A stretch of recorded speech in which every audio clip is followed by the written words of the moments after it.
Welcome back to more karting here on the TDI Media YouTube channel. We're in the heart of the northeast of England, near Middlesbrough, at the Teesside Autodrome for round 6 of the Micromax UK Karting Championships. Just 6 runners this weekend, unfortunately, but let's have a look at them. In number order, it's Charlotte Stanley driving the 22 kart. She is from Cheadle-Hulme, near Manchester. From Manchester, it's Zane Quaker. Back in the championship, he's on the 44 kart. On the 52, it's the man from Darlington, Seb Corking, the championship leader coming into the round. Aston Brown drives the 57, he's from Hetton near Skipton.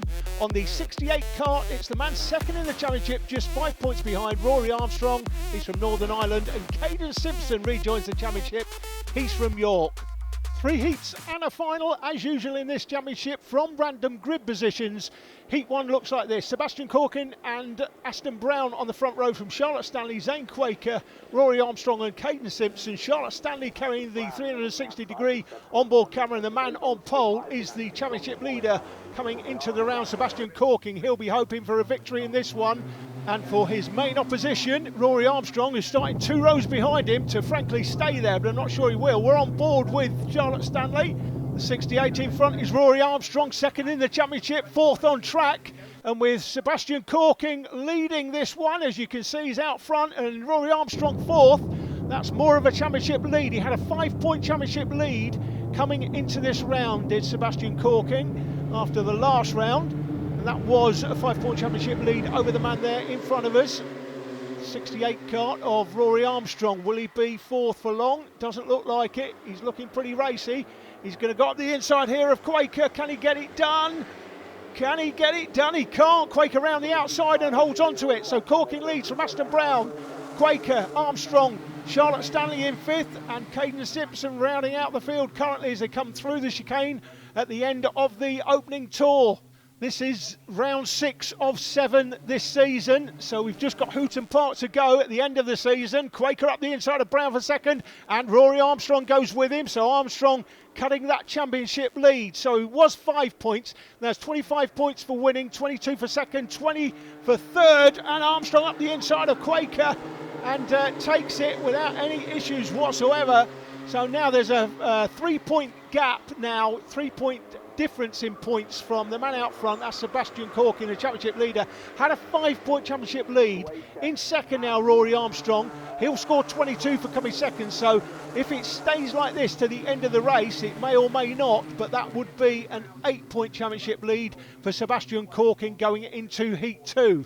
So that is Rory Armstrong, the man that makes the long trip from Northern Ireland, down Patrick.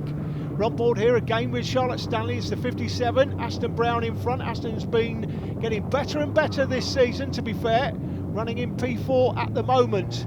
Sebastian Corking sets the fastest lap, and that's the way he wants it to be. There is a trophy for the fastest lap on the day in any heat or final. So the drivers, that's something the drivers have appreciated, I think, this season, as Charlotte nips up the inside of Aston Brown comfortably and drops Aston Brown back to P5, or does it? Comes alongside Charlotte, but has to drop in behind. He's got his hand in the air there. I'm not sure what that's for. There was no contact, didn't even look anywhere near any contact as Charlotte went past. But anyway, that is Charlotte Stanley on the 22, carrying the onboard camera, and she is now up to 4th place as they go through the S's down to hairpin 1. That's where we are at the moment. That leads to hairpin 2, naturally, obviously. Then we're out now towards South Bank. That is Charlotte carrying the onboard camera, as it denotes there. Not seen much from it as yet. This is South Bank, big sweeping right-hander. That leads to the 3rd hairpin, which leads to, guess what? Yeah, the 4th hairpin, hairpin number 4. This is hairpin 4. And then down into the final turn. That brings you across the start-finish line for the end of another lap, and then across the finish line into the chicane. Rory Armstrong just set the fastest lap on that lap, but it is the race leader, Sebastian Corking, who is the championship leader. We're on board again with Charlotte, looking back on Aston Brown, now running in P5, obviously. Charlotte running in P4, just picking up on the championship points. Sebastian Corking, if he wins this heat, extends his championship lead from 5 points coming into the round to 8 points. And that puts more pressure on Rory Armstrong, who's all the way over from Northern Ireland this weekend. Sebastian Corking picked out as the race leader, championship leader from Darlington, so he's local to this circuit and has spent most of his karting life testing and practicing here, so you would expect him to pick up a huge haul of points here.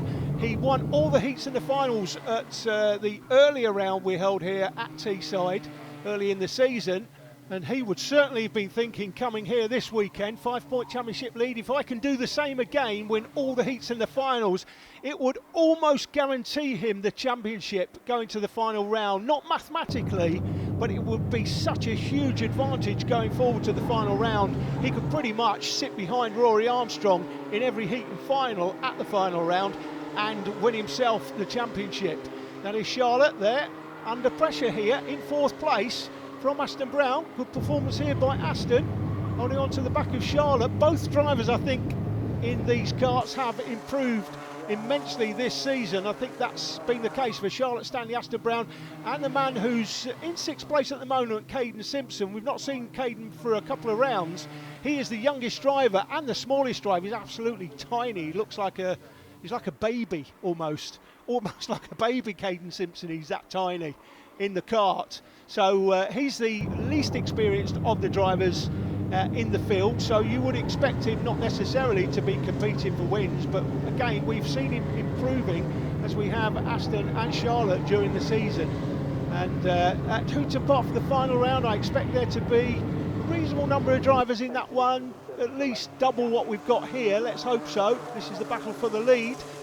Rory Armstrong, well, he was 0.9 behind. He's just gone through the line there in 0.716, so he's 0.2 quicker on that lap and sets the fastest lap, and that's the fastest lap of the day so far, 46.424 for Rory Armstrong, and he is getting closer to Sebastian Corking.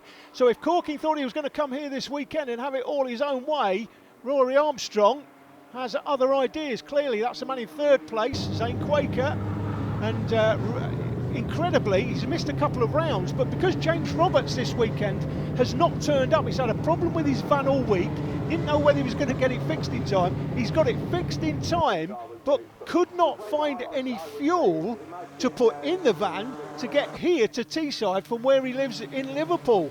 And as a consequence, Zane Quaker could take the championship right the way to the final round. Well, he is for 3rd place, certainly. And what's the significance of that? Well, there's an engine in all the ancillaries and a Micromax branded race suit for the championship winner. There's a bare engine without the ancillaries for 2nd and for 3rd.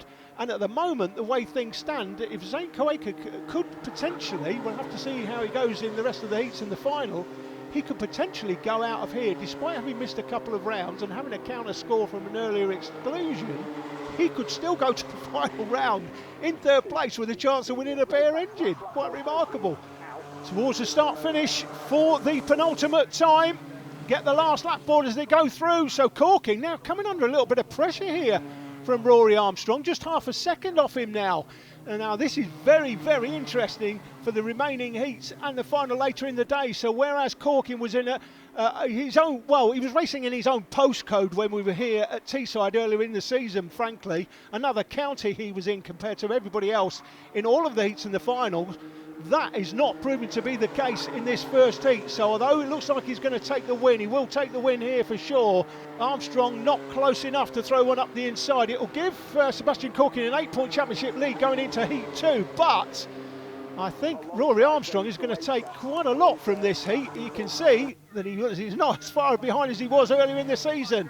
It is Corking that takes the win from Armstrong. Armstrong sets the fastest lap so far this weekend. There is a trophy for that. Here comes the battle for 4th place. That is Charlotte Stanley just pipping Aston Brown in the end. Aston closed her down, and Caden Simpson rounding out the field, with Zane Quaker finishing 3rd. We didn't see much of him. We saw him go through the line though. So it's Corking, Armstrong and Quaker top 3 in this one, but with 2 heats and the final still to go, plenty of stories left to be told.